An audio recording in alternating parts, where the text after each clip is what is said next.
Alright, our guys are vetoing a man from Finland versus a man from Peru. 75 bucks on the line, 60 for the winner, 15 for the loser. Obviously not super familiar with Codebar, his ZVT. I just kind of saw the results of one of the Monday tournaments that was ran by Proto and Bruno. And there was a man from Peru, Mute, who had a great run. So I was like, alright, anybody who has a great run in these weeklies deserves an invite. Then I decided to make it a little bit South American themed. I asked him for some other guys, and he hooked me up with Draconix. Here he is. Apparently a man who used to be damn good, took a bit of a break. Let's see what he's made out of.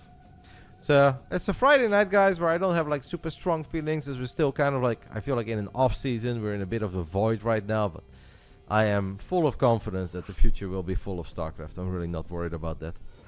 But it's also nice for the first time in forever to just be able to lean back a little bit. WTO is done, Esports World Cup is done. Tiny bit of a summer holiday for the tail end of it before everything gets serious again. They have vetoed. Indy is here as well, so he's gonna host everything throughout the night. That makes my life a whole lot easier. Thank you to Ellie1 for the 5 months. Yeah, feels weird to be back again in my seat. After casting outdoors in Stara Zagora, just standing, hanging out with all the nerds. It's always a bit of a strange feeling when you're back home again. But I think it's gonna be a fun night of gaming. I'm not worried about it. My game is all ready. I'm ready. GG, good luck, guys. 60 for the winner. And a 15 for the loser. We're going to give out $500 in total over this entire night. One of our gamers later tonight is Sabadas. Off season is a perfect time for big patches, right, Blizzard? Well, I can't say too much, mate, but there might be a patch coming. I don't know if that's really because of Blizzard. Maybe Blizzard saw us with our sweet puppy eyes and we're like, guys, acknowledge us one time. We would like a patch for our video game. I don't know if that's how it went. What I do know is that something is coming. And you don't have to be too worried. Let's go ahead and do it. BASILISK Big Brain Bouts number 68 on a special night. As we have once more engaged into science victories. And the future is bright.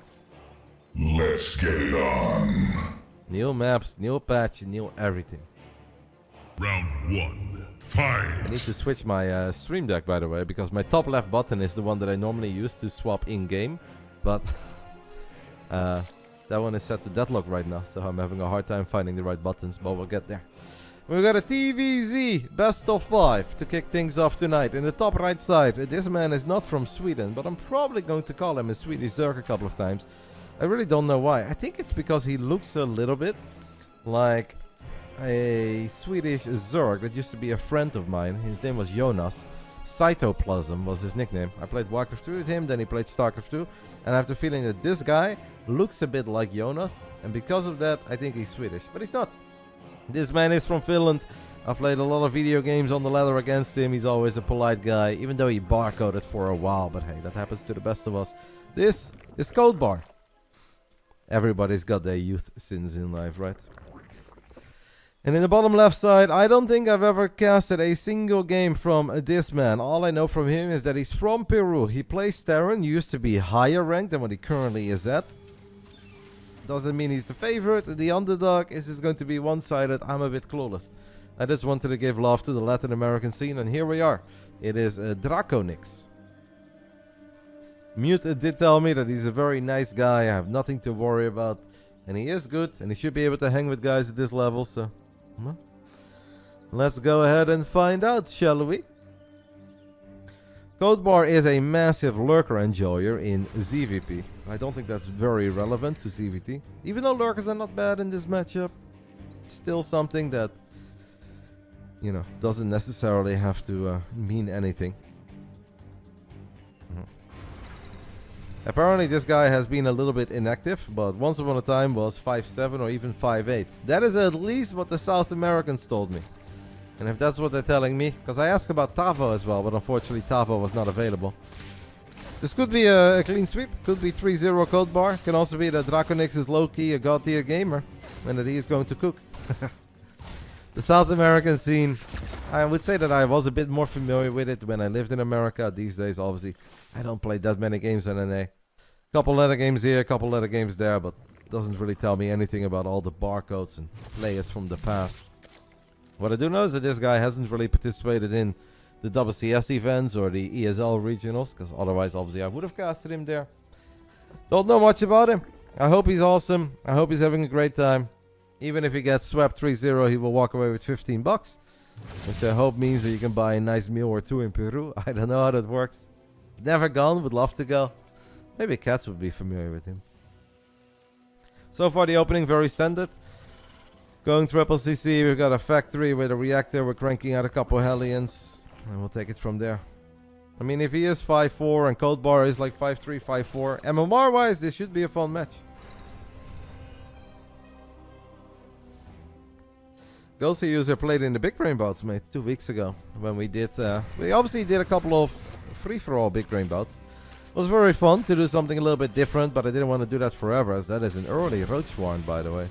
We've got Zergling speed, and still a relatively early Roach Warren. Could be for safety, maybe Codebar has been hurt by Hellbat attacks, what do I know? It could also mean that he wants to be a little cheeky. Historically, ZVT cheeses are not very good. That is something you guys have heard me say many times. But then we watch Rainer, and he makes a couple Dropalords, makes a couple Zerglings, drops some Queens into the main base, and natural, and bam!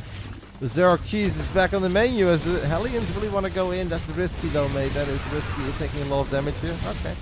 He's only lost 2 so far. 2 Hellions and Reaper remain. Codebar pulling all the drones as he just has no units. Losing 3 drones acceptable, losing 4 more painful. Could be 6 even at the end. It is 5 in a lot of lost mining time. Maybe 1 more fat shot. 6 drones go down. For 4 Hellions and a Reaper and a lot of lost mining time.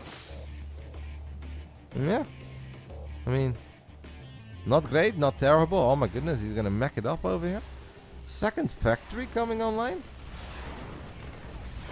Maybe Codebar has done some of his homework. And perhaps he knows that Draconix is more of a mech enjoyer in this matchup than he is a bio enjoyer. I'm obviously completely clueless once more, guys. I'm really not that familiar with him. And then it would make sense to lean a little bit more towards a Roach game style instead of spamming Zerglings and Banelings. There is a point where Zerglings and Banelings will just not get it done anymore against mech. 5 more Hellions, they're going for round 2, there is a Queen and there is no Reaper this time to drop a grenade, but still a decent amount of drones over here as well. First Eva Chamber goes down. Not the best Hellion shot, second one is a little bit better, third one is okay. Hellions turn around, they want more and why not? A lot of the drones are low on HP. It's a proper explosive start to the Big Brain Bouts tonight, guys. Draconix has now already killed 15 drones against our Finnish Zergi. 6 minutes into the game. That is not all that bad. Unfortunately, the Viking, I want to say, is sticking around a little bit too long, but will live for now. Liberator gets sent into the main. Follow-up is just tanks and SCVs. Triple factory. Not even double factory, guys. It's triple factory. Codebar dropping a Hydralisk then, an Infestation Pit. But with the amount of damage he has taken, as now the Liberator is keeping him busy, more lost mining time. Draconix once more with the Hellions. Could have, honestly, maybe gone for it there. Only 4 Queens? I mean, I'm a bit of a YOLO gamer, guys, but I would have gone for it. I can smell a good Texas barbecue from miles away. Or Kansas barbecue. Hellions have rotated. Codebar has a couple of roaches spawning, but no block this time. Oh my goodness, that's so many drones that are gonna go down. It's already 12, make it 15. The Draconix is a bit of a gamer here, guys. A man from Peru that I barely am familiar with, or barely ever heard of. It's now killed 32 drones in 7 minutes. I need a 25-minute game against Codebar to kill 17 drones with my Phoenix. And even then, not really looking all that hot. Bit of a baller. Problem with mech though is that if you deal a lot of damage, it's not like you immediately have that next game ending push ready. It takes such a long time to get a whole bunch of tanks out, Banshees, Liberators, Lord knows what he wants to go for. He's definitely looking really good. And I don't think Codebar has any aggressive options at all on this side of the map. The fact that he's already a 4-base meching Terran is pretty wild. I'm sure Carapace does something, but it's not really gonna help forever. Then again, if you have unupgraded units, literally everything is gonna get one-shot. It kind of feels that our Terran is playing pretty quick. There's just a lot of activity coming out of his units. If I think of playing Starcraft right now and I know that I've been a little bit inactive and I'm feeling slow, there's a lot of the drones are clumped up. I'm honestly already so busy with just macroing perfectly, making sure that I've got enough production facilities, not supply blocking myself. And then I can be active with one set of units and then the rest is just kind of standing there. To be active with a Banshee, be active with a Liberator and non-stop Hellion rotations, poking in and out, actually requires a lot of speed. And also just confidence. Man's got 92 SCVs. What the hell is happening over here? Who is this guy? Did I just found the Peruvian liquid clump? What is happening? Codebar does have a lot of money. I mean, basically the only thing he's been building all game is 8 Zerglings, 4 Roaches, and then drones. Is now going to spend a little bit of that money on 13 Roaches and a couple of Ravagers, as he is seconds away from getting his hands on +2. And +2 Carapace, but it doesn't really do a whole lot for him. He might indeed not just be that old. Maybe he's young. He's a feisty gamer. I don't know though. I feel like even when I was young I wasn't the quickest. But I had a very big brain gun.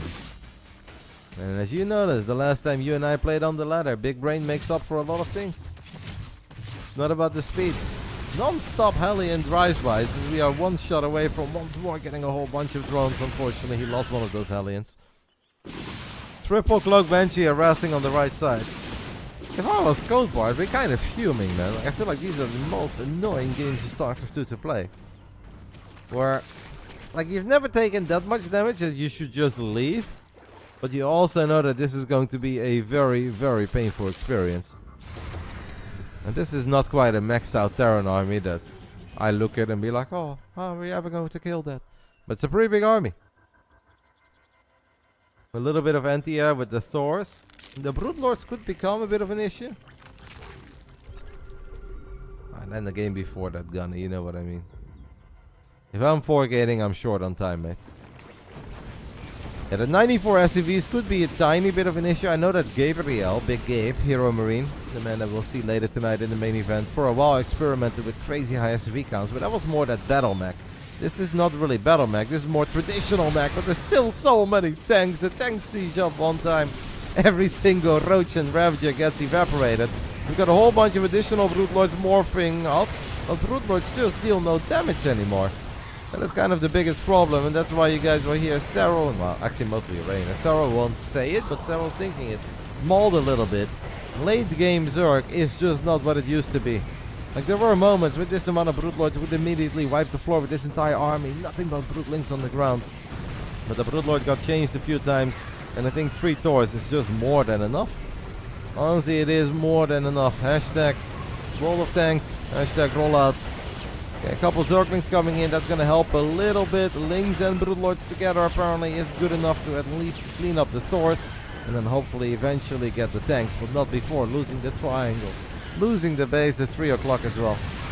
Codebar gets every single unit. But Draconix is so freaking rich. Now he's a little bit low on gas. That might actually be something that he needs to keep an eye on. I've never seen a Terran have this much freaking money at this level this early on. Like, if I'm watching my boy Lino play and he's dropping with 60 Marines, I know it's gonna happen.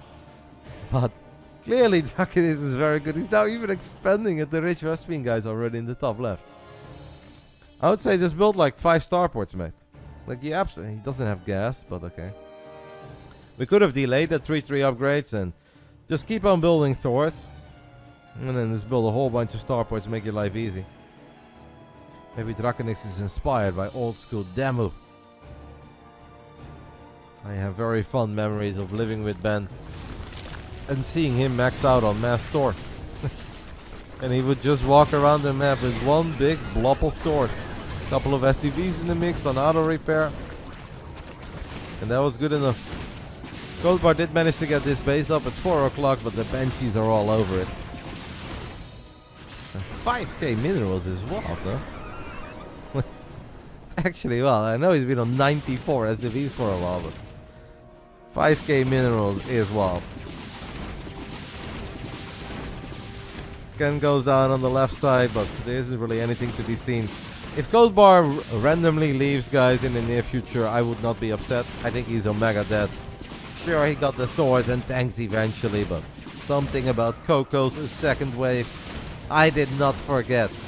Even if Coco forgot about us, we never forget about the wisdom that Coco shared with us. Multiple overcharges and a second wave, and I think that's going to do it. The Draconix setting the stone already for the Peruvians tonight. Obviously, we got a Bolivian in the mix too. But, you know, they're close enough together. GG. What a convincing win. I expected a lot of things, guys, but I really don't think I expected such a convincing win to kick this night off with. Uh-oh, I have the Windows update thing. That button scares me. Not restart now. Schedule restart. Let's do tomorrow at 4 a.m. because that's when I'm done with Deadlock tonight, right? Tomorrow 6 a.m. also fine. Schedule restart. Done. I don't have to worry about that button anymore. I have to change one more thing. I've changed my stream deck. Game 2 will be played on Golden Aura, so I guess Alcyone was the map choice of Draconix. As a Zerg in this map pool, you really don't have a lot to look forward to, guys. It's kind of grim. The maps that you used to veto are now the Zerg maps. Think of Side Delta, think of Oceanborn. And I guess Golden Aura is now what you should really just start celebrating with. Like, woo! We are flying as a Zerg. I have to change one more thing, by the way, and that is this one. Big Brain Bouts in-game. We're going to disable the alerts, even though I don't think that makes much of a difference. And disable this one. And now we're totally set. Alright. Surprising start to the night. Now, it's still a best of 5, so there's a lot of Starcraft left to be played. And perhaps Codebar can switch it up. Perhaps he can be a bit more ready for mech. Maybe he wasn't thinking about it. Lord knows, but if that was my first game of a best of 5, guys, I wouldn't just feel worried because I got absolutely bopped. There's no other way to put it. I'd also be worried because it's annoying. It's just really, really annoying to play against that stuff. Somebody that keeps on YOLOing in Hellions, and even if you defend well, it's not like you can just counterattack immediately. I'd be a little concerned, but let's see if Game 2 is going to give us a different look at this series. Round 2.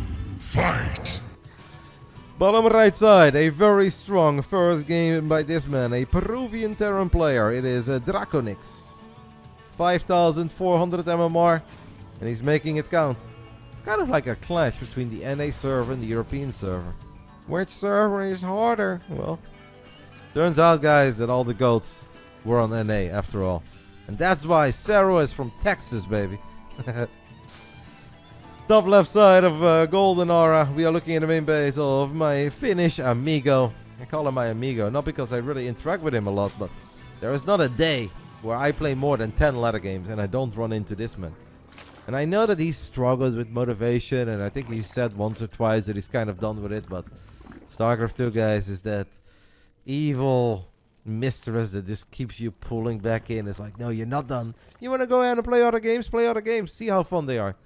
Then you try some different RTSs and you're like, yeah, kind of miss StarCraft. And it's good to see that he's still here, and I'm sure that he's enjoying himself. This is Codebar. Also streams a lot of his games over at his Twitch channel. I stop by every now and then. He's a very cool guy. Has a camera, has a microphone, builds a lot of lurkers. You're looking for a Zerg streamer, I'd say check him out. KJ says, an old man tournament, what do you think? 35 and over? I would absolutely love that. Even though I'm pretty terrible right now. I think when it comes to my peers, my fellow senior citizens, I think I would do well. And obviously I would practice a little bit. I can try to bring it up, KJ. Maybe Basilisk is like, you know what, Roddy? We want to see something different. Run something for the elderly. Maybe I can reach out to Whiterun and see if he wants to play. Thank you, Dave, for the 5 gifted subbies, as the Reaper is here to deny the hatchery from going down. It is still September, by the way, huh, guys? But is it just because I was gone for 8 days that it doesn't really feel like September? Or is it not really feeling like September for any of the streamers out there? Oh, oh! First blood. That's big. The SCV was there after the drone morphed into an extractor to get the job done. What a hero. That's like the equivalent of punching somebody to death in deadlock.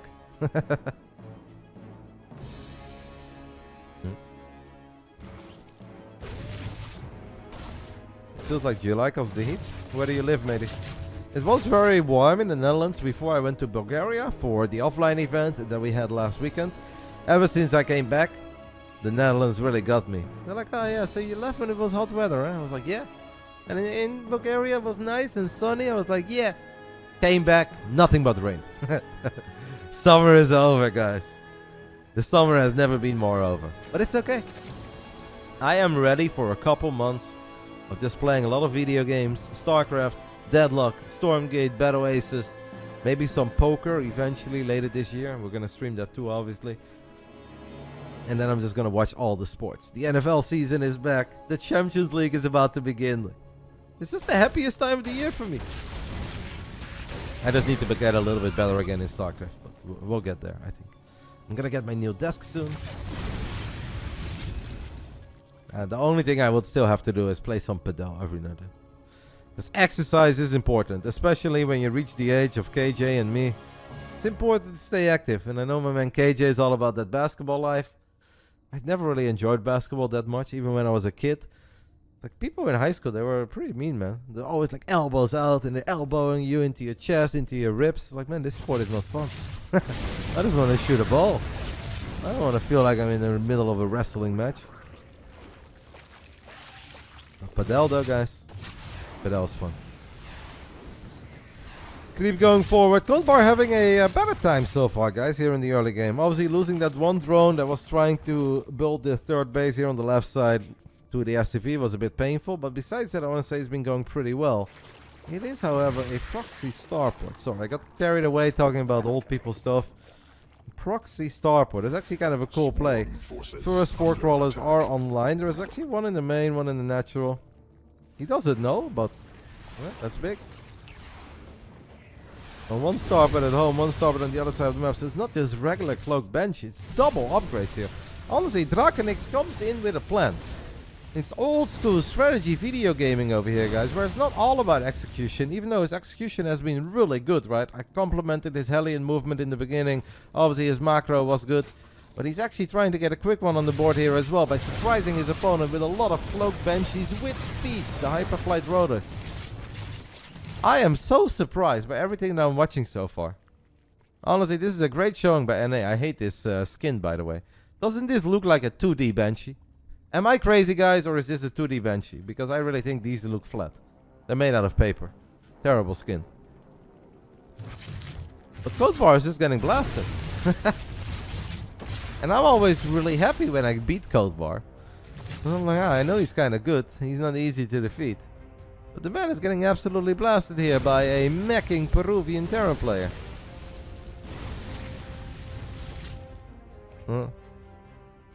Accurate stop says 3-0 by for Draconix. It's starting to look like that a little, mate. I would just be very shocked. But right now, whatever Codebar is doing, it's just not good enough. The man really has no answer for these great mech plays coming out of a Latin American Terran player. He is 14 workers ahead here, but I feel like that is not going to last. We've got 4 Banshees on the map with speed and hyperfluid rotors. It is Hellbat Speed Banshee. What am I looking at? What the hell is even that? He can go for the queens there. He can absolutely win this. Oh my god. Draconix is sick. What are they cooking over there in Peru? Guys, this is mental. Codebar is a damn good Zerg. Sure, he may not be Cyril, Reyna, or Lambo, but he's a really strong Zerg player. And anybody that runs into him on the European ladder will attest to that. But the man is just getting absolutely destroyed here. He's being turned into a Peruvian taco. So, what a build. Honestly, what a build. It is difficult for me to stand because then I'm too far away from my microphone. All the drones are clumped up as well. Look at them Hellbats go. Oh, one more shot. Not needed. If it's not the Hellbats, it should be the Banshees. All the queens have died. Only 5 roaches remain. Hey, this is sick, no? This is actually pretty sick. Hello, Colaris. Codebar has 1400 gas as well. He does have a Spire finishing up, and perhaps if this Spire comes along, if the Banshees find it right now, it's game over. But if the... Honestly, I kind of feel that Draconix gave him almost too much respect there at chasing those roaches. He should have just killed literally everything here. Basilisk could turn this around. For all the great things that Draconix has done, the Basilisk could turn this around. Why are we not battling? We have so many Banshees. We're giving a lot of respect to just a couple queens here, no? Two Hellions apparently have made it deep into the main base, and they will roast a couple of drones. But more importantly, they will see that Spire. Corruptus, by the way. Do you guys like Corruptus here? Am I crazy when I say I would have preferred Banshees? Alright, that Spire has been found. It should be not the Banshees, I mean Miras. Spire has been found. Spire gets picked off immediately. I really think that Miras would have been a better choice, no? We might actually be in danger of losing our lair here. I'm surprised that he goes for Corruptus here. Yeah, I guess Thors are scary if you want to go Miras, but... I feel like the Banshees absolutely could have just gone for the fight a few times. But instead they have just been looking for pickups. A queen here, a hatch there, a couple drones. A Spire apparently. I kind of felt that Draconix let him live. Because he could have just dealt with these 5 roaches that Codebar eventually just sent to the other side of the map. Because they're not going to help defensively anyway against the Banshees. With reinforcements. A couple Hellions, a Speed Banshee, 2 at home. And then the 5 remaining Banshees could have killed this low HP Spore Crawler. That was the only Spore there was. 2 Queens stand no chance. All those drones would have gone down. The hatchery would have gone down. I think it would have been 100% game over. Now it's just still looking, I'd say, very good for Draconix. But needs to be careful because there is obviously a moment where the Zerg just has an answer for these Banshees. And at that point, the Banshees won't really cut it anymore. We'll get another cancel, keep Codebar on 4 bases for a little while longer.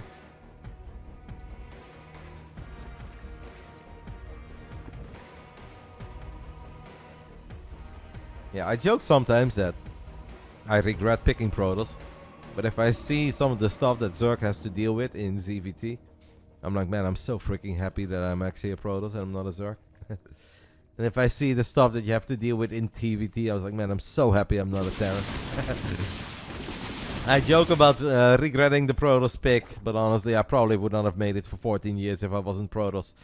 The Banshees are going to pull the Zerg units out of position, and 4 Aliens are once more going to drive into the natural.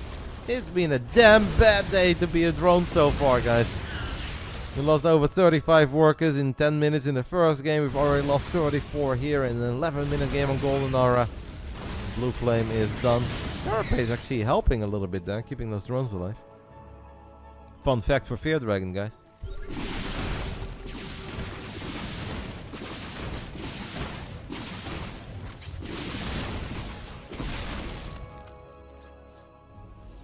The worst thing for Codebar, I feel like, is that so far, we're 12 minutes into the second game of a best of 5.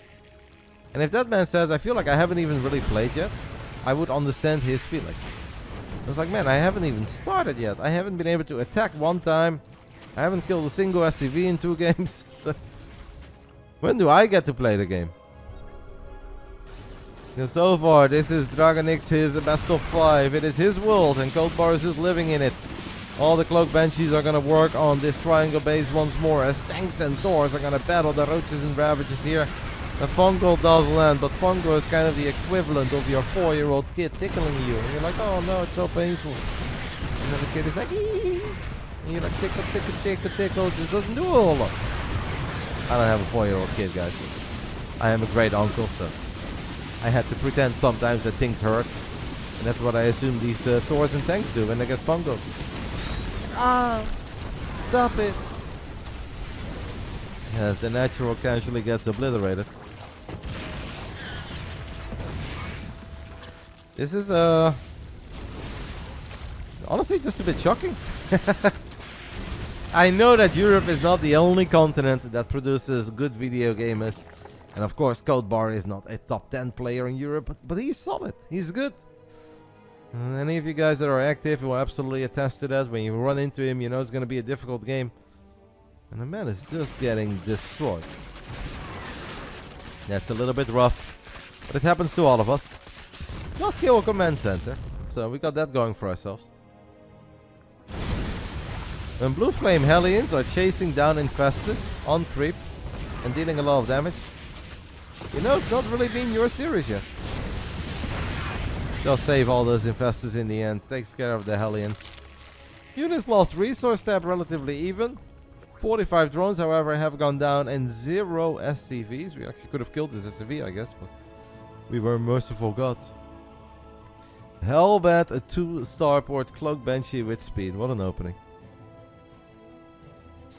Hello, Revi. What league is this? Grandmaster League, obviously.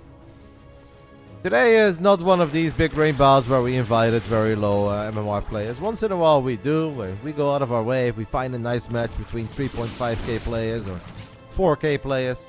I am willing to make some random nerds happy and give them a chance to win some money. Today, I think that this is technically the lowest MMR match, 5,300, 5,400. It's a pretty strong start, but I think the first two are very similar. Third one is a bit better. Obviously the main event is the most difficult one. Not exactly sure what these Banshees are up to, but I guess we are happy with what our Banshees have accomplished. Draconix is also happy with the amount of Thors and tanks he has. He says 15 minutes, mate. That is it. You had your fun.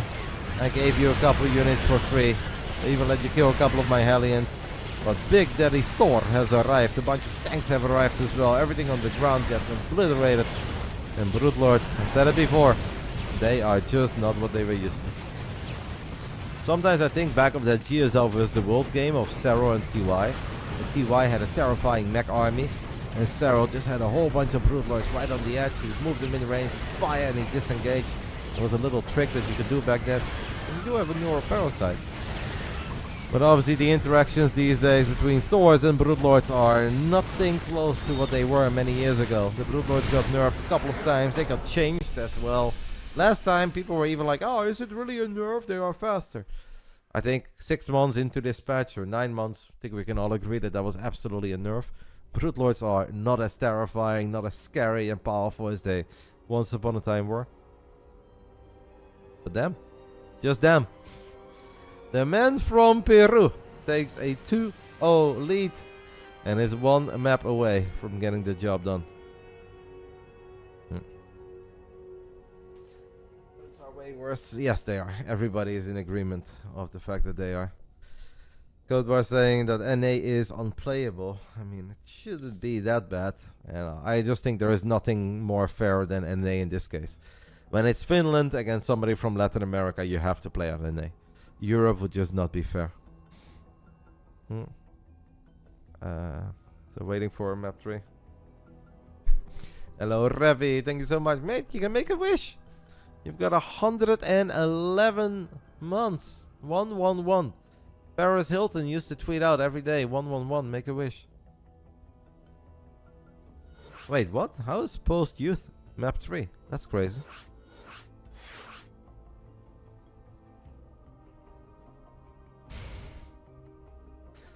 Imagine, guys, the guy from Finland complaining about 100 MS. Meanwhile, Draconix is playing from Peru. And he's like, 100? I've never seen numbers that low. Now, obviously, some people can have low ping and they can have spikes and they can have stutters. So, a ping does not say everything, but 100 sounds pretty damn good. You wish that Roddy has a great day? Mate, I played like 5 hours of Deadlock this morning. I played 5 hours. And I didn't even shower yet. So after my games, I had to run upstairs quickly and shower. It's important that I look fresh to you guys. I just went for it. I am reliving my glory Heroes of New Earth days. Where I wake up and all I want to do is play Deadlock. We have to get a game going. I don't get it. So I can let you guys know that are listening to me right now. Behind the scenes, Ben and I have been trying to get a caster match going.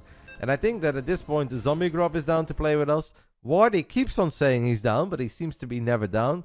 And then we have, like, we just need 2 more. So we can get Ravi and then maybe someone else. I just want to get a full stack of StarCraft 2 casters taking on the Deadlock ladder. And I think we'd have so much fun. James is in. Let's freaking do it. Ben is very good. We can just all get carried by Ben. It's not gonna be a surprise to any of you guys that freaking Ben, that bald old man, is once more very good at a video game. How does he do it, Roddy? I don't know. Honestly, if I didn't like Ben so much, I'd find him really annoying. He's just good at everything. When is he finally going to suck? Why do I always gotta suck? Round 3. Fight. Yeah, but that's Ben in every game. Ben is a bit of a one-trick pony. He finds something that he really likes and then he just plays it non-stop 24/7. A 2-0 lead, guys, for this man. One mappy away from walking away with $60. And I bet that makes his Friday a little bit more pleasant. Making his debut in the BASILISK Big Brain Bouts, a $75 best of 5. Man has played awesome so far. Everything he's done has worked out. This is Draconix.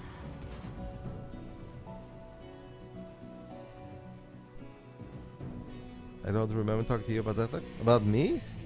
Zichi? I just said that you were in because you seemed excited in the Discord. Yeah, Ben is very good, but it's okay.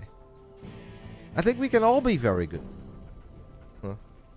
I think we can all be very good. It's gonna be great. I feel like it'd just be fun. It'd actually be really fun, I think, to stream as well.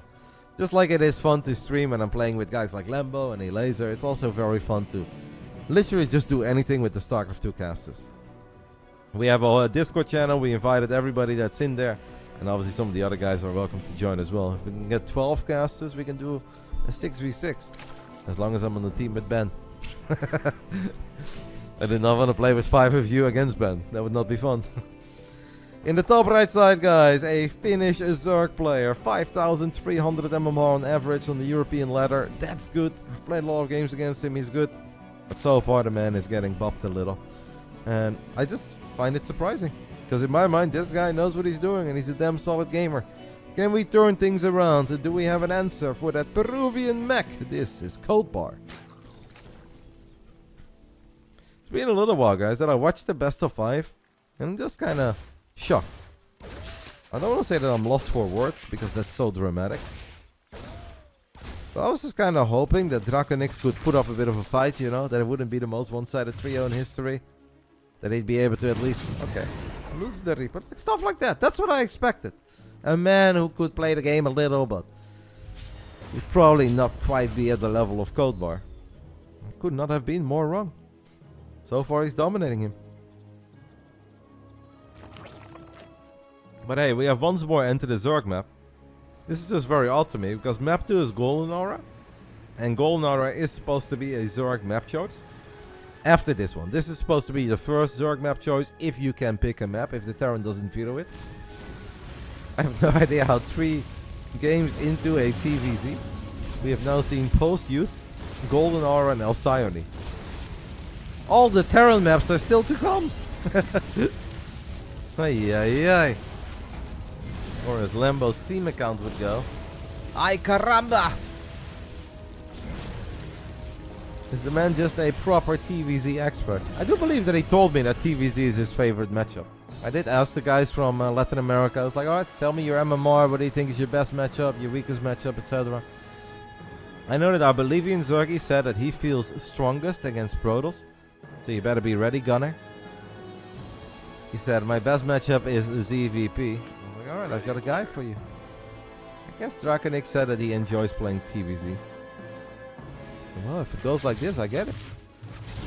Losing that Reaper, by the way, in the early game is... Oh my goodness! I was gonna say that losing that Reaper in the early game is very sad. Because now he can bounce the Queen out of position. But Draconix drops a mule. So he opens a little path for his Hellions. But Codebar saw it as he was trying to spread some creep forward. I mean, cute play didn't really work out. Still fun. It's impossible to win as a Zerg. That's right, mate. When have the Zergs ever won anything, right?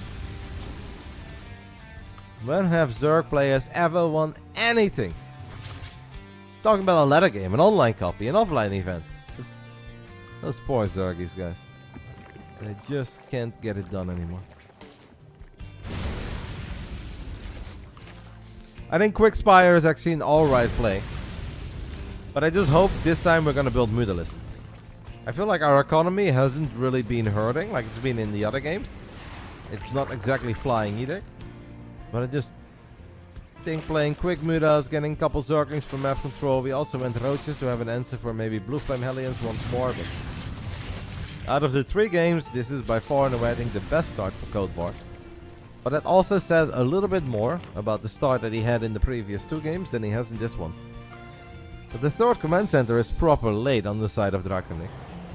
So if as a Zerg you're up 5 workers, you're up a base and your Spire is about to come online, and you're building Mutalisk against a guy who's got literally no anti-air, we kinda gotta be loving life, right? Being Zerg is generally miserable, if not a top pro. Yes mate, you're right. Whenever you see Protoss players, you think that they are also gaming, but it's actually not true. They're all laying at that beach in Rio de Janeiro while drinking sangria, leaning back. They're not even sitting. They're bringing a laptop. And they're just kind of moving over the touchpad and just smacking Zergies around. Terran players, don't talk to me about it. These guys are playing on their phone in nightclubs. It's true. However, Zergs have it tough, guys. Unless you are Cero, Reyna, Solar, or Dark, it is a miserable experience.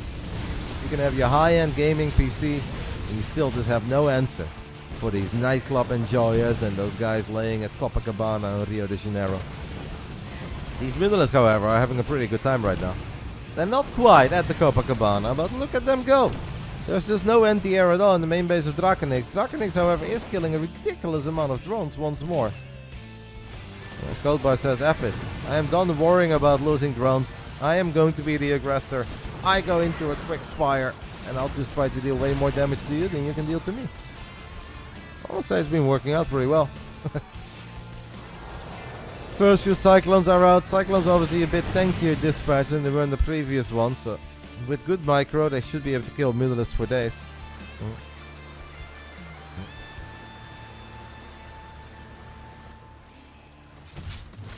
I actually Solar indeed made a funny tweet about how Protoss players are living life or something. I follow Solar on Instagram and I see him post a picture on Instagram where he's flying from Korea to Singapore. Guess what, guys? Business class. I was like, yeah. I was like, you know where all the Protoss players are, Solar? In the back, in economy, mate, because they never win anything. I got a smiley face in return, so. You know, they can complain about Protoss players all they want. But those Zergies are still flying business. Meanwhile, Protoss, Ryanair, baby, an EasyJet. That's all they can afford. It's a bit of a hectic game here on Pulse Youth, but obviously build order-wise, this just worked out fantastically for Codebar. And I think we can all agree that if the man does not win this game, he's never going to win a game against Draconix. You have to be a little bit careful with Mutalisk. Of course, Mutas can clump up, they can fly into Widow Mines later on, they can eat a couple of big Thor shots.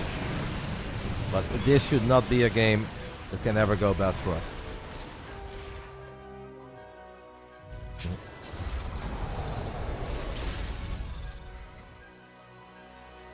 Isn't it still a pretty long flight, Bullet? I think Asia is surprisingly big. So I think Korea to Singapore is probably at least like 6-7 hours, no? I'd be very surprised if it was less. But I've never really flown in that part of the world.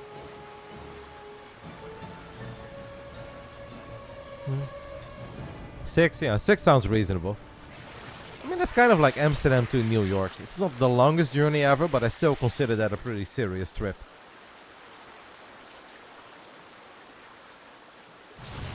Mutalisk find the Banshees, but the Banshees do activate Cloak. Draconix obviously just, guys, trying to find a way to buy some time. The more time that goes by, the more of an answer he will eventually have for these Mutalisk. And perhaps the man can even secure 3 bases, already has a couple of turrets here. If Draconix wins this game as well, I'm gonna invite him back next week. That is not where you land your command center. There is a spot here, mate. Oh my god. These Terran players, guys. You know what that guy who said that playing Zerg, unless you're a top tier pro, is a miserable experience? He's right. These Terran guys, they don't even land their command center on the right location anymore. And they're still winning half of their games. You think the turret is working? No, I don't think so. You think no? I feel like unless it's literally on the spot, it shouldn't be blocking. I mean, we can also just kill a turret, right? I think we would have probably earned that money back by now. I'm starting to get worried for Codebar, guys, because a while ago, Codebar was up 30 workers, and there was just no anti-air on the side of Draconix. Now Draconix is getting a pretty decent anti-Mura army, and Codebar once more is heading into a greatest fire. But I've spent enough time with Raynor at this point, where I actually believe that when Broodlords fire at Protoss or Terran units, they gain HP. Broodlords are bugged at the moment, and they just deal no damage. The Broodlings are like tiny healing potions for all the units they are attacking. So I don't know if the Broods are really gonna get it done. And the longer this game goes, the worse I kind of feel like it's going to look for Codebar.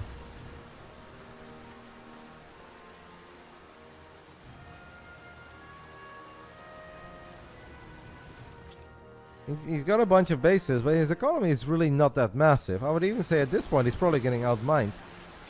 Actually, he has the gold, never mind. So he's doing better, but I guess if we drop a few mules, it's really close. And 9 worker lead, triple orbital.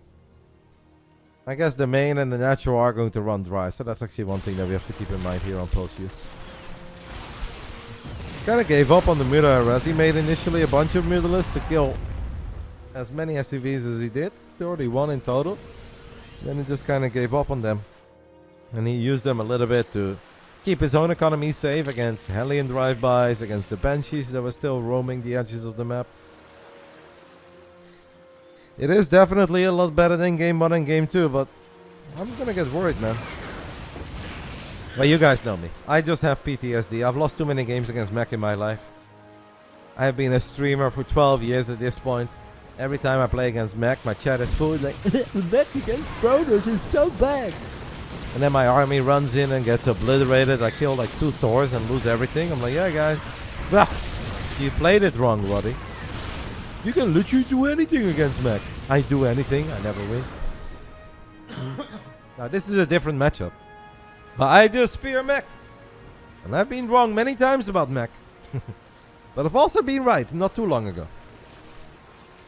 I forgot who it was. Maybe it was TY. Playing a couple games after he came back. And he was kind of retired, but not totally retired. He had one bad game on the Ralthusat station, where I thought he could have won, but he threw. But then we had another mech game, and the Terran player didn't throw.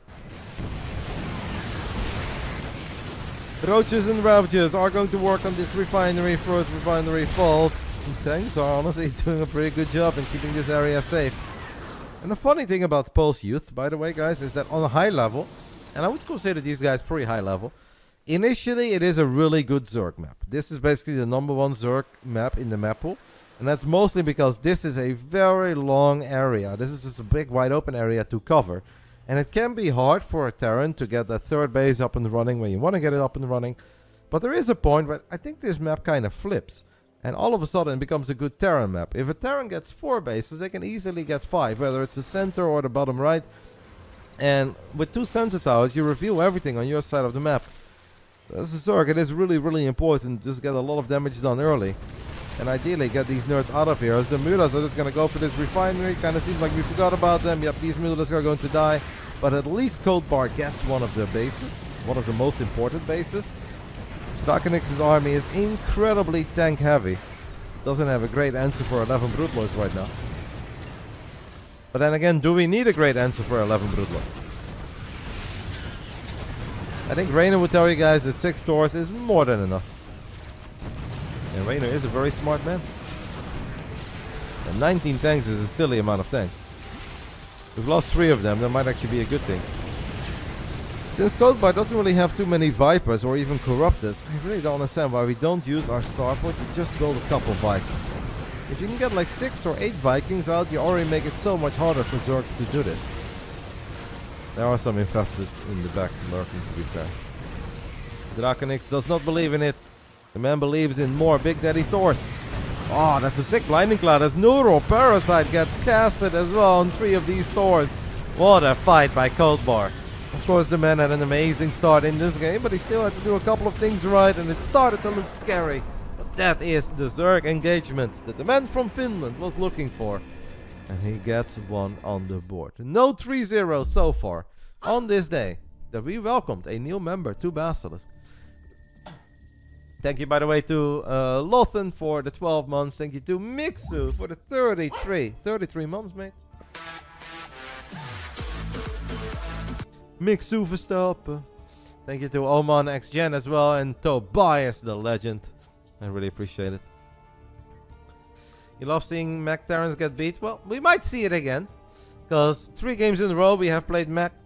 And we're probably going to play Mech once more here in Game 4. Game 4 will be played on Oceanborn. This is literally the most Zerg-friendly best of 5 map pool that I've ever seen. If I would tell Rainer that I'm casting a TVZ and that map 1 was Alcyone, map 2 Golden Aura, map 3 Post Youth, and map 4 Oceanborn, I think he'd be like, no. Like, wait, what? Who's picking what? That doesn't make any sense. It is what's happening. Maybe Draconix was just that confident that he really didn't need any Crimson Court, Ghost River, Side Delta. Unless Foxer is watching, then it's a bad Terran map. Pulse Youth is actually Zerg friendly. In the first, I think, 11 minutes before Terran is truly stabilized on 3 bases, Pulse Youth is a Zerg friendly map. There is a moment where it kind of flips, where if a Terran can stabilize on 5 bases, they can get sensor towers, then it becomes a pretty decent Terran map, but it's really hard to get there. Golden Aura, I would agree with you, I don't think it is really that Zerg favorite. It's just a whole lot better than the other maps that they can play on. Yeah, Foxy did actually start about the Crimson Court as well at one point. Alright, 1, 2. Round 4. Opening series of the night. 75 buckies on the line. 60 for the winner, 15 for the loser.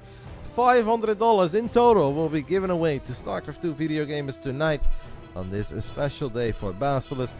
I hope we have a great evening together, guys. Round 4. Fight! Bottom right side of Oceanborn, we are looking at the main base of our Peruvian Terran, still playing one hell of a series. And don't forget that he lost that Reaper in the beginning of Pulse Youth.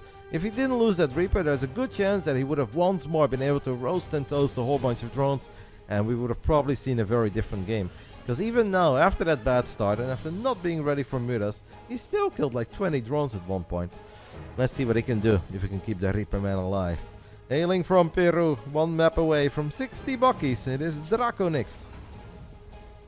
For the first time ever playing in the BVB. But honestly, I want to see more of this man. I want to see what he does in TVP. And I absolutely do not want to see what he does in TVT. And I'm sure you guys understand. This is a community effort, I do this for all of us. In the top left side of Oceanborn, we are looking at the main base of our Finnish Zerg, who was not very happy with playing on NA, even though he has 100 ping, which is not all that bad. But sometimes the game can be a bit spiky, and spikes are obviously annoying. Let's see if that post-youth victory does some good to us. It's Codebar.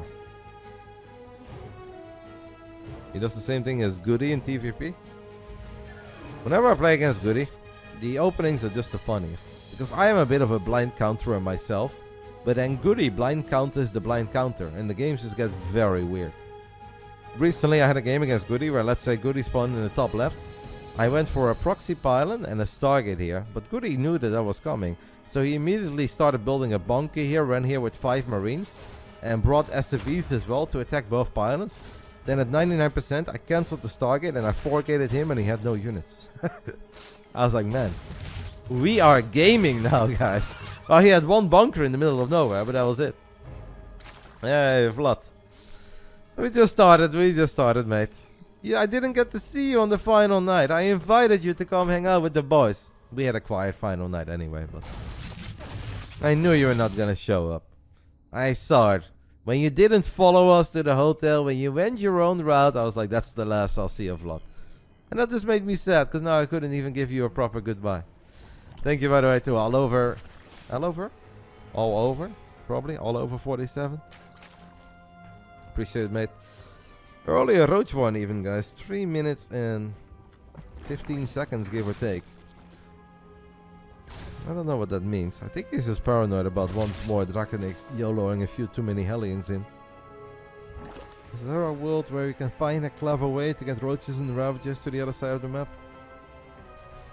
Seems that Draconix is pretty fond of 2 base openings, where he actually delays the 3rd command center by quite a bit. And I don't think we really want to all in a 2 base Terran that has a very quick starport.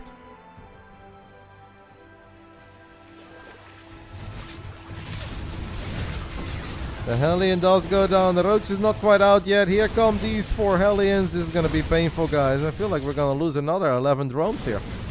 11 is my prediction. It might even be worse than that. Sweet baby. Jesus, we've already lost 11 at this point. We are 1 shot away from losing 12. And I think 12 is what it will be in the end.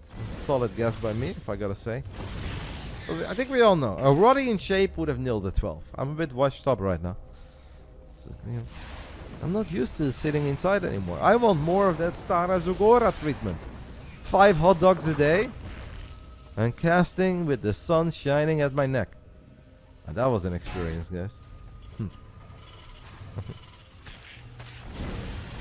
What do you think about the Reaper in the group? The one Reaper with the 4 Hellions? I think it's fine. I don't hate it. In case the Queens are standing there in a line, creating a bit of a Queen force field, you can drop the grenade. But it's also just nice because the Reaper can absorb a whole bunch of Queen shots. And obviously the longer that your Hellions stay healthy, the more likely it is that your Hellions will get the shots off that you're dreaming of. Hello, Athena. Thank you so much. I'm getting so many subs from everybody today. You guys don't get discount, right, for gifting subs? You're just paying 100% of those overly expensive prices these days on Twitch. I believe it's only new people that get discount. You guys are so sweet. Do you guys miss me? I miss you guys too. But I can be found over the Deadlock service. It is currently available 24/7. I am no longer restricted. I don't have to put my alarm clock at 3 and stay up till 3 AM. We can play all day and night, baby. Woohoo! There is discount on gifted subs? For real? Because I didn't think there was. Did they just announce that in the last few days? I did see something about bits being cheaper now. There is discount for at least 5 subbies? Okay. I did not know that. Thank you for letting me know. That is awesome. Look at Twitch, looking out for the little guy. Thank you, Twitch. Spy are halfway done versus once more, of course, the mech play, as a lot of Hellions will be looking for more openings. We also have a medevac out. What are we going to do with this medevac, guys? Maybe we're going to try to drop a couple Hellions into the main base. The Hellions could technically morph into Hellbats, as that Viking was just a little bit too far forward. That's a shame, because maybe if all the Hellions morph into a Hellbat, and then you attack with a landed Viking, a bunch of Hellbats, and 2 Banshees, would have actually been a pretty gnarly attack this early. Even without that Viking, I still think there is potential here. We have picked up 4 Hellions. Codebar, I don't think, knows that it's coming. Let's go ahead and follow Codebar's camera for a little bit. Tournament live on the line. Best of 5 live on the line. He has roaches. Oh my god, he has no idea. He's gonna see it now, but what can we do when the Hellions are already here? Well, we can try to evacuate all of them and line them up. Line them up. Okay. Honestly, 6 safe. That was seconds away from total disaster. That Queen deserves a purple heart there. Well, actually 6 safe. We were so close to the ultimate Hellion shot. There's more Hellions right now gonna drive into this overly saturated natural. A couple of the drones have already left, but 3 full HP Hellions remain. Ay, this is pain, guys. Absolute pain for Codebar. It just seems that he can't keep up. The Draconix is too fast, too feisty, too furious. He is a mean drone killing machine. There's no other way to put it. Bug Banshee did get picked off by the combo of the Mutalisk and the Queens, but I feel this time we are more than ready for those mutas. Fool me once, shame on you. Fool me twice, you can get fooled again. That's how the saying goes, right, guys? Poor Codebar. Codebar is in shambles. Big Daddy Thor is out. Might get the medevac here, but at the cost of at least 1 muta. Might even lose a second Mutalisk. Not quite. It's looking very grim. More Hellions. Oh my goodness. Draconix is an animal. These boys are built different over here in Peru, guys. I expect a big party in the streets of Lima tonight. Look at them Hellions go. This is sick. Codebar. I feel like Codebar has lost an average of 33 drones in the first 9 minutes of these 4 games. And he is a really good Zerg. He just has no answer for all these Hellion plays coming out of Draconix. Mech may not be ultra viable when you talk about the absolute highest level, and we may not see Clem pull it off against Raynor or Cero. But obviously on slightly lower levels, there are still so many different ways for you to have fun as a Starcraft player and get away with a lot of different stuff. You can play mech. You may not be the best player in the world with it, but you can absolutely get a lot of solid victories on the board. But of course, you can't just play turtle mech. You can't just be building tanks at home and do nothing else. Then your opponents get too rich. You can absolutely play mech and stay active with Hellions, Banshees, maybe Hellbats if you want to morph them. This is the really sick best of 5 coming out of the man from Peru. 3 more Hellions find their way into the triangle. It's everywhere. Look, Zerg units are dying. Oh man. It is a very bad day to be a drone. 55 workers in 10 minutes. Ay, ay, ay. Next time I'm playing against Codebar on the ladder, guys, I'm gonna go 8 gate adept, and I will kill nothing but drones. See if you can see some of that PTSD to kick in. My drones are dying from adepts. How's it possible? They're burning.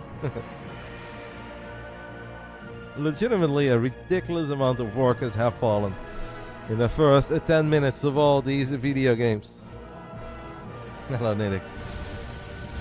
And the saddest thing is for Codebar is that he's not even like really fighting the army yet, right? He's just fighting a couple Hellions and a Banshee at a time. But because he's so busy trying to deflect all these attacks that hasn't gone perfectly, he's just not able to slow his opponent down at all. The Mutalisk were not able to really get anything done this time, as Draconix was ready with the turret, with the Thor. I think this series is very over. I mean, one of the main reasons why I love Phoenixes so much is because I'm also not that good in moving around ground units in dealing with all these different forms of harassment. It's one of the most difficult things to do in StarCraft, and the higher level you get, the better the people are and the more active they are with their units. What's great about Phoenixes is they can shut things down properly, because you can just lift a unit and kill it.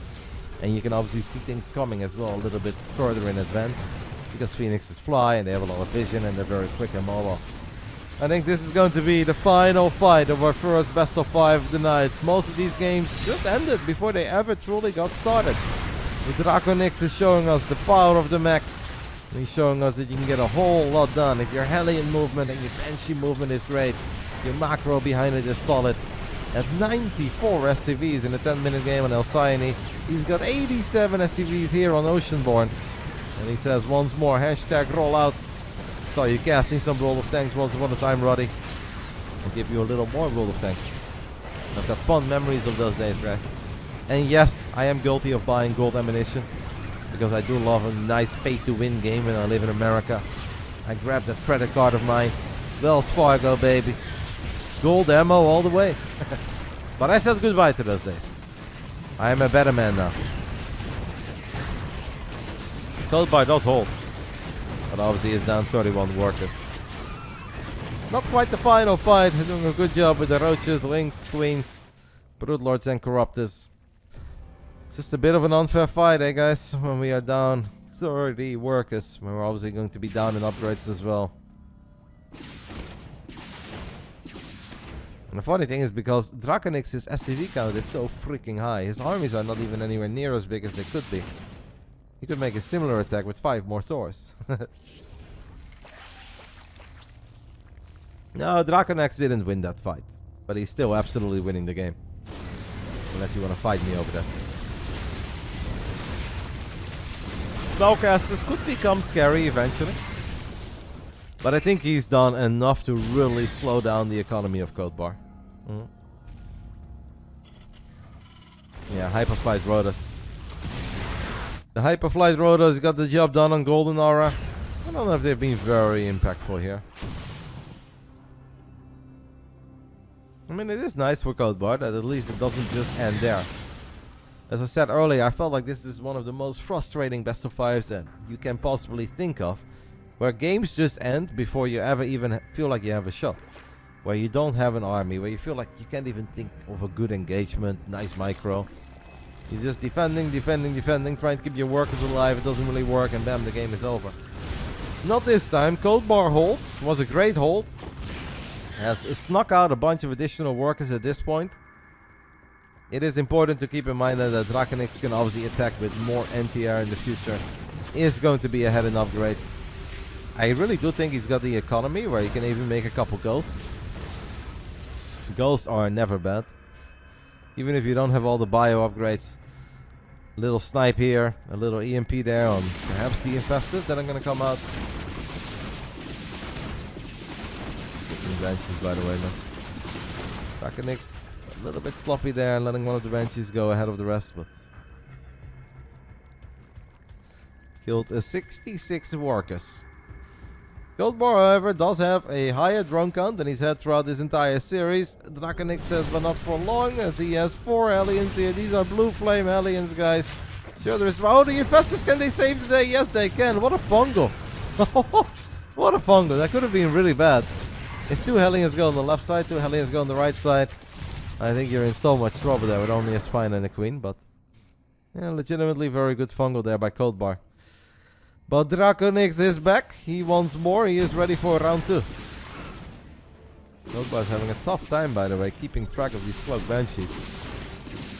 They keep on showing up where the Overseers are not. Got some Infestors now, so technically fungal could reveal them.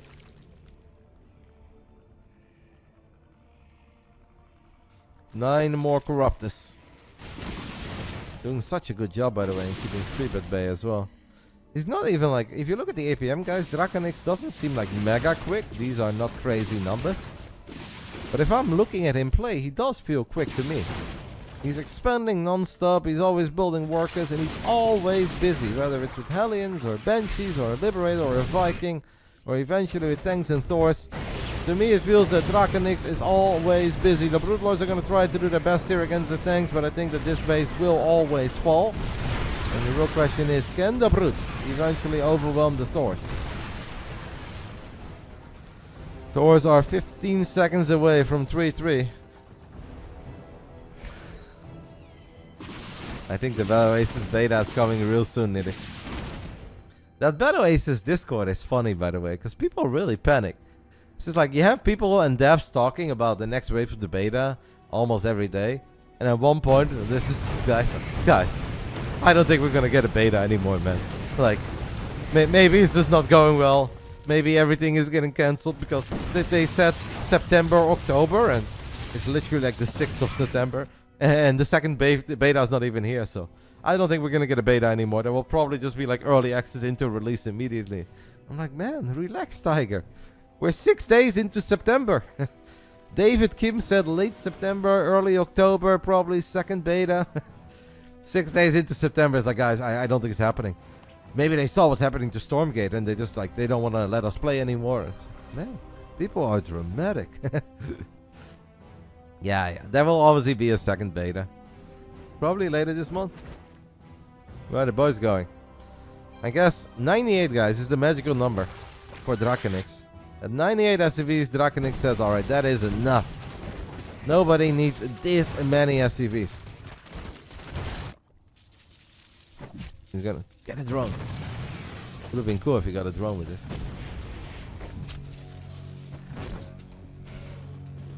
I really think that Draconix, inspired by our man Demo, one of the best shift players in the world right now in Deadlock. Draconix was around perhaps for those days where Ben played against Nerdshow in every event. And Ben had one build, one threat, and that was Mass Thor. 200 supply of Thors. Slowly but steady, he got rid of every single SCV that was on the map. And poor Nerdshow. 17 different control groups, 15 different units. Got A-clicked by Ben and his Mass Thor 3-3 strategy. By the way, Neuro Parasite could be absolutely massive here. As we do land a tiny fungal. These tanks are still useful, by the way, in keeping it at bay. A couple fungals are going to land. Blinding Cloud is going to land as well. Is there a world, guys, where Codebar gets it done, even though Draconix has been so rich for so long? Thors are powerful. Spellcasters.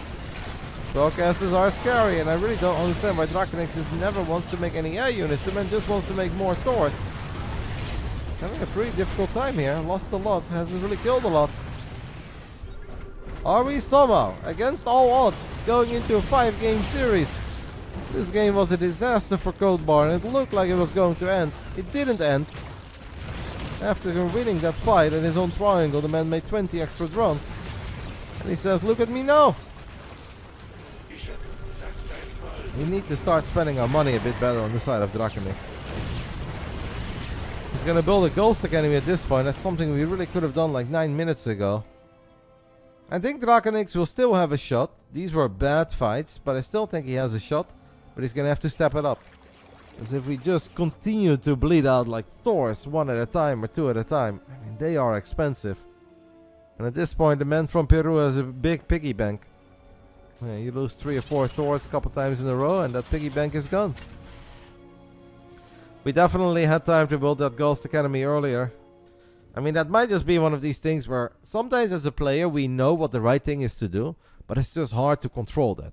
And you're like, yeah, I know in theory a Ghost Academy is great here, but I'm just not that confident adding that into my hotkeys, or it messes up whatever. So I'm just gonna go ahead and get the job done with the units that I feel very confident with. And then only when you realize that that is just not going to cut it anymore, you're like, well, now I've got no choice. Now I need to go for that Ghost Academy. As a man who uses F2 a lot, I know a thing or two about that.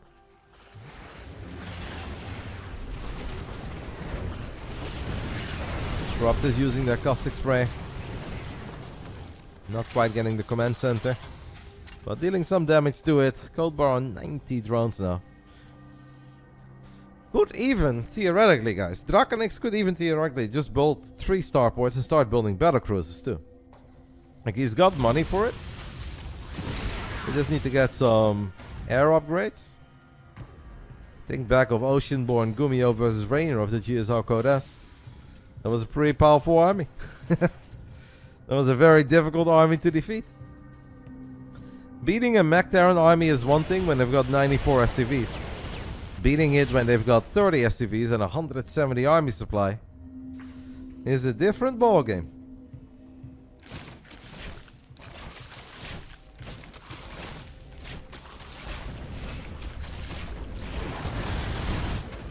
The road supply obviously is not too important, so we can get rid of that as well. The Broodlord count is a 13. The Thor count looks a lot better this time, but once more it's the spellcasters obviously that are going to make this difficult. Draconix is just moving everything forward. Now the neuroparasites will start going off. Do we have any tanks anywhere? Yes, they are coming in range. It's going to be a very chaotic, weird fight. We have a planetary fortress helping out a little bit. It is so many Thors. The tanks were sieging up, but they have decided to unsiege, even though a couple of the neuroparasites are still going. But these Terran units, they just don't seem to be dying. The Terran units, I don't think, are dying. I mean, 1 Thor dies. Few more Corruptors are now morphing into Broodlords. When we started that fight with 13 Broodlords, only 5 remained. I'd say this was a much better fight for Draconix. He's just gonna build more Thors. What a guy. What a gamer. A better fight for Draconix, but not necessarily like a big slam dunk victory. What about some of that harassment that we had for a little while? I'm actually kind of sad as well that he unsieged those tanks. I understand the fear of shooting at those broodlings and damaging your own units, like that is a real thing. And there are many moments where you have to really unsiege the tanks as a Terran. I think this was one of these moments where target firing the Queens and Infestors that were on top of each other in this area with these tanks would have been a better play. Codebar has once more already lost a bunch of Infestors, 16 of them in total, but he is looking for some fungal, some neuroparasites from the high ground. Man, I'm zooming out as far as I can. Single Viper is trying to do his thing with Grinding Cloud, but doesn't really have much of an impact. These Thors, guys. Big Daddy Thor does not mess around. Nice Broodlord micro though on the side of Codebar. The man from Finland really battling for it. Was a bit frustrated after 2 games, but he is giving it his all right here as he loses that Viper. Does land an abduct. Draconix's army is still so freaking big. There is a Ghost in the mix. What is the Ghost going to go for? An EMP? Nice EMP on 6 of those Infestors in the bank. The Ghost does die immediately. Still, I want to say a solid move. 4 more Thors in production. This Zerg army is really not that good anymore. I think Codebar needs to go back though. I think he needs to go back, guys. All the brutes are gonna get one-shotted. They're gonna get A-moved by Thors. There's just nothing on the ground anymore. Where are the roaches? Where are the ultras or zerglings? Anything? We don't have an ultras cavern. At one point, we were left with 4 low HP broodlords and a couple of infestors. What a fight. What a fight. We do have zerglings, guys, with +3 melee and adrenal glands, counter-attacking. And they will obliterate that Thor. They're gonna start working on some of the production facilities here. But this army, can this army be stopped? 16 broodlords are morphing. Codebar says what I really need is more broodlords. One ghost leading the charge, looking for an EMP. Can't quite get it. Nice. Good job there with the fungal. Man, this game is nuts. Friday night gaming is so back. It's never been more back. 12 broodlords at the moment, but a few more are morphing. Draconix is reliving the glory days of demo over here. Is this the Muslim versus Nurture in the year 2011? No. It is Codebar versus Draconix in the year 2024. The only thing that I'm missing is a couple of SCVs to repair the boys here. This army is sick. Codebar had a lot of money for a while, but most of that money is gone. And he has decided to just build more and more broodlords. And I'm afraid for the man from Finland that broodlords are just not going to cut it. These tanks are not going to cut it against all these links, but reinforcements have arrived. A Thor, a Hellbat. 26-minute game here on Oceanborn. Now this is... This game became really fun and entertaining, kind of out of nowhere. I love it. Start was so good for Draconix, and then it started to look like he was throwing. And he said, no, I know where it went wrong. Too many SCVs, not enough Thors. I need more Thors. And to be fair, I think a couple of those EMPs were very useful too.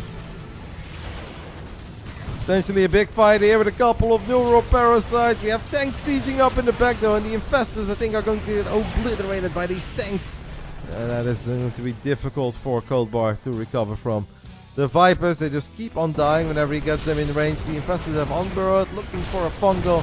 They get a tiny fungal. But Big Daddy Thor is here. A while ago it was Draconix who lost like 6k more. Now it is Codebar who has lost 6k more. There's 2 tanks and a Thor have obliterated the base in the top right side.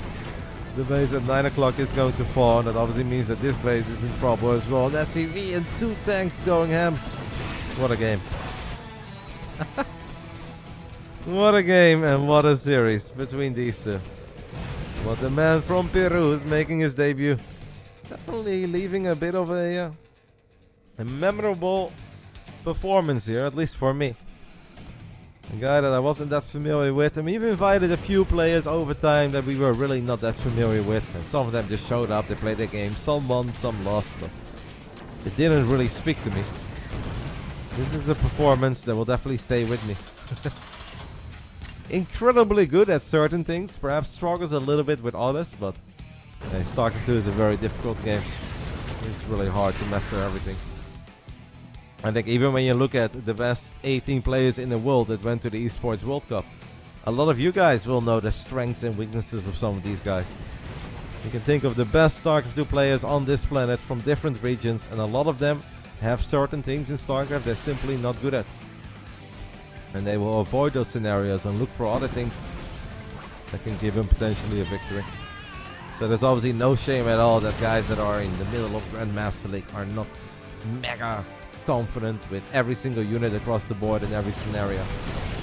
There is no shame in that. Whatever it is, we know that it was good enough for Draconix. The man hates drones with a passion, is excellent with Hellions, has killed 113 workers in a 28-minute game here. And Codebar is fighting for his 60 American dollars, but they're not gonna go his way. He will still get 15 bucks though for playing. And I'm sure that he will tell me that he doesn't want to play on an A again. So we gotta give some credit where credit is due. And Draconix from Peru. He came, he saw, and he thought. Man built a lot of Thors. And Codebar may actually lift up his pillow tonight. See if there is a Thor hiding underneath his pillow, underneath his blankets. GG! One for the Latin American boys. 60 buckies will go to Draconix. Well done. Congrats. 4 Mac games here. Awesome. Next series is going to be between a Zerg player from Bolivia that I'm not very familiar with, and who else do we have? Gunner from Ukraine that I am very familiar with. Talking about how he beat me with 4-gate against 4-gate. If you have to start bragging about beating the old man, it's looking grim. Ryojin, or Ryojin. This is like the Street Fighter character, guys. Is it Ryu or Ryu? Or Ryu? Doesn't matter. We're going to go with Ryojin, guys. That's what I'm going with. And if you guys want to correct me, be my guest. It's going to be fun. We've never had a player from Bolivia in the Big Brain Bouts. And that is obviously what the Big Brain Bouts is all about. Draconix was a minor underdog, according to you guys. Well, he showed up. He wins a $60. I hope he's happy with it. I really enjoyed watching his games. I'd love to see more of him in the future. And I do think he needs to send a little thank you DM to Mute for having a great run in the Proto and Bruno tournament. Because of that, I thought about inviting a bunch of these guys and seeing a bit more of them. So, GG. He is our first winner of the night. Ryojin versus a Gunner. Best of 5. ZVP 5.4K MMR Gaming. Ryojin. Bolivian Z. Gunner. Ukraine. I think Ukrainian is going to be too long. Actually, that would be the same. No? Hello, Mute. Look at that, mate. You're already making your fellow Peruvians proud and happy. 60 buckies. 1-0 for the Latin American boys. Let's see how not quite Peruvian, but a man from Bolivia is going to do against a man from Ukraine. I have no idea what to expect from this series. Since Gunner is from Ukraine, I do think maybe the right server order would be NA, NA, Europe, NA, NA. I think that's kind of fair. If we do it like that, it's kind of fair. He is happy.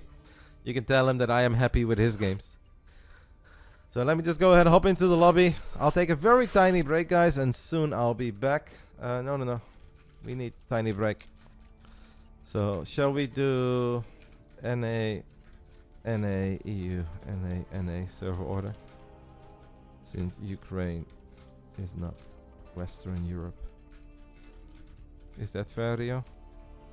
Okay. I mean, I know that Bolivia is not exactly North America either.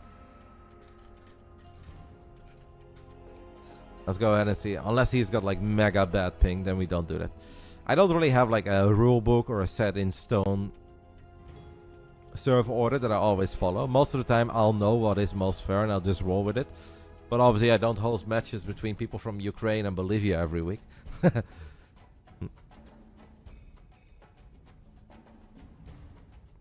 180 is pretty rough. Alright guys, I'll take a tiny break. I'll see what the boys decide. I feel like 180 is a little higher than what I would like to see. A couple of minutes and then we are back with a PVZ. Bolivia takes on Ukraine on this Latin American teamed BASILISK Big Brain Bouts. I'll give you guys a couple of minutes, get some snacks, get some drinks, and I'll see you guys soon. Second best of the 5 of the night coming up. $100 on the line, 80 for the winner, 20 for the loser. Hype, hype, hype.